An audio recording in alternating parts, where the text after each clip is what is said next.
everybody. Welcome to another episode of Tranny and C. I'm Tranny. This is C. Hello. This here is Tenny and C. Oh, there you go. Look what you I did think there. that's how you say it. I really don't know. Tenne, drinking whiskey.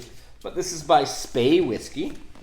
Spey Distillery. Spey Distillery. Speyside Distillery. 46% alcohol, limited release. This is finished in tawny port casks. And we are sponsored this month for July. All of July is brought to you by Spey and our boy Brian Ty. So if you're interested in drinking your way through the Spey lineup, then go to patreon.com/TrennyNC and sign up for our Dram Club, and you will be drinking the entire lineup of Spey. Absolutely. Which so far it's pretty damn good. Really nice. This is the limited cask release of 18,000 bottles only. No color added, finished in tawny port casks and non-chill filtered. So I Is think that a no color job too? yeah, no color. This is natural color. Look at that. And you know what? I'm gonna give this with to you. port, you often get those ruby red, strawberry type colors For sure. And even occasionally the nose. which is kind of what they did with the ribbon on this one. Kind of with that. The top, I gotta say, looks very old school. The whole presentation for me, the marketing has this classic Scotch look to it. Like when I'm gonna block you out. When you see the ribbon and the circular label and the tall skinny bottles, like The top label too is just so like just like the paper, like the whole thing about it just has an old school vibe, which I think is cool because Totally. everybody's going modern. yeah, for sure. Right?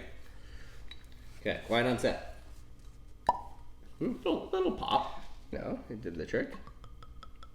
Pre-glove. And that has the portish kind of red hue right on there. A little strawberry blonde, if you will. Totally. Natural color, nothing wrong with that. One thing so 46%? far, none of them have said an age statement or even given you any hint towards what the age is. No. However, none of them have really drank really hot. Oh, drink did. Yeah, exactly. Okay. Okay, getting into the nose. This one, again, has the more kind of like caramelly vanilla kind of.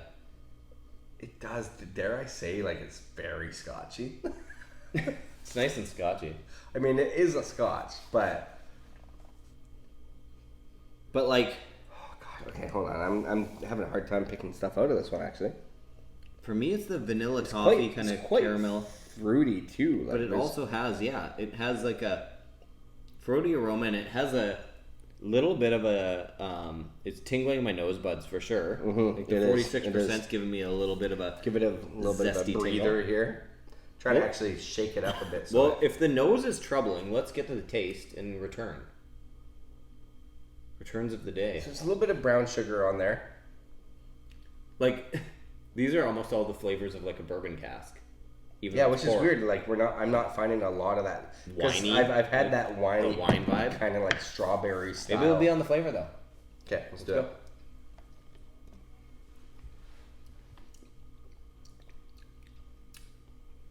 Oh, this one actually takes a bit to develop on the palate. I'm gonna have another sip here. It almost gives me this like earthy vibe. I was gonna say there's more of like a peaty, it's almost like peaty. icicly thing on the end. It's minerally. Like up front, like the nose doesn't give any hint to that. No, this one's a like a wild beast. Because the nose is like quite like you said. It's like there's those caramels and toffees and a little bit of vanilla. There's a little bit of the fruitiness, but I guess now that I taste it, you kind of understand that there is going to be a bit of that like peppery, salt of the earth kind of a flavor. But that's a good way to put it. Like this is almost more of a umami. It's like a savory. This is the savory kind of whiskey. Umami Scotch. And the peat is there, and I don't think they doesn't talk about that at all. No.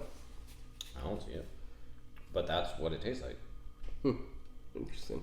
Interesting tawny port cask, but I mean, is there a wine vibe on it, or I'm not really getting it unless.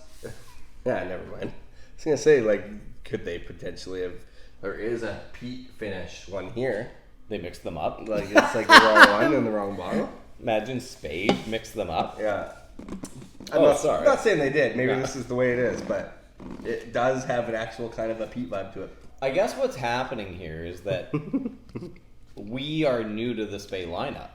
Yeah. Right? So, like, we are literally discovering the, like, most of the time, it's like, oh, here's the Bunnahabhain lineup, or the Glenfiddich lineup, or the whatever, and you kind of know going have in. A bit of an understanding, but because you've tried it. Yeah, and we're coming in, we're going in blind. Yeah.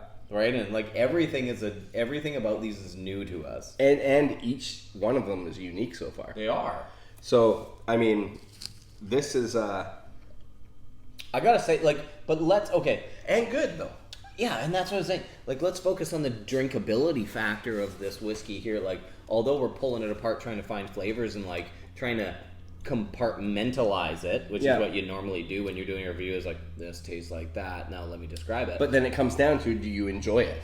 Right? Yeah. And that's the main thing. And right now, I'm liking this stuff. Mm-hmm. This is... I'd rather have expectations of something and be wrong a lot of the time for it to be interesting. I guess the thing is, like, going into this, though, we had no expectations. So it's like you didn't even know what was coming at you. For sure. And so everything has been really nice and, like very palatable. Everything has been. I think it's interesting, though. You look at this and go, finished in tawny port casks.